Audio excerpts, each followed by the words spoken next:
হলো আপনারা যখন এত বেশি কনফিডেন্ট হলেন, আত্মবিশ্বাসী হলেন যে সরকারি দল হবেন, তাহলে নির্বাচনে আসেন না কেন?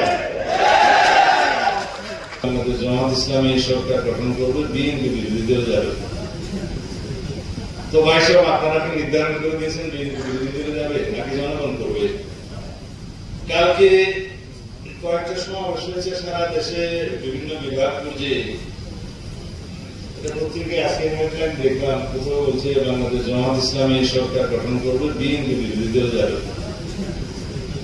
তো ভাই সাহেব, আপনারা কি নির্ধারণ করে দিয়েছেন বিএনপি বিরোধী দলে যাবে নাকি জনগণ করবে? কিন্তু আমার জবাবটা এখানে সেরকম না। আমার জবাব হলো, আপনারা যখন এত বেশি কনফিডেন্ট হলেন, আত্মবিশ্বাসী হলেন যে সরকারি দল হবেন, তাহলে নির্বাচনে আসেন না কেন? আজকে এই বাহানা, কালকে এই বাহানা, পরশু এই বাহানা দিয়ে নির্বাচনকে বাধাগ্রস্ত করতে চাচ্ছেন কেন? উদ্দেশ্য কি সেটা আমরা জানি, আর একটু কিছুদিন পরে বলবো। যাদেরকে নিয়ে আপনারা আন্দোলন করছেন, এখন যুগপথের সঙ্গে সেটা জনগণ দেখছে। তাদের মধ্যে একটি দল আছে, আমি নাম লিখতে আমার অসুবিধা, 2024 সালের 7 জানুয়ারি আমি ঢাকা নির্বাচনে অংশগ্রহণ করেছিল।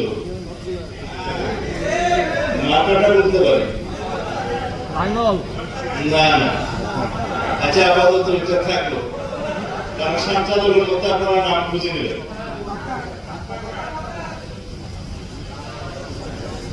তারা যদি যুগপথের সঙ্গে হলে নিষ্পাপ হয়, তাহলে বাকি যারা 28টা দল দামি দামি নির্বাচনে আওয়ামী লীগের সঙ্গে হয়েছিল, তারা কি মহাভাবী? মানে আপনাদের সাথে সঙ্গী হলে যুগপথের, তাদের কোন পাপ নাই। এই নীতি সঠিক। আর আপনারা কি বাতাসের কথা বললেন? তো যারা 2024 সালের নির্বাচনে তারা অংশগ্রহণ করার সুযোগ হয় না, কিন্তু তার আগে সব নির্বাচনে যারা হাত পাকা দিয়ে বাতাস করেছে তারাও সঙ্গী।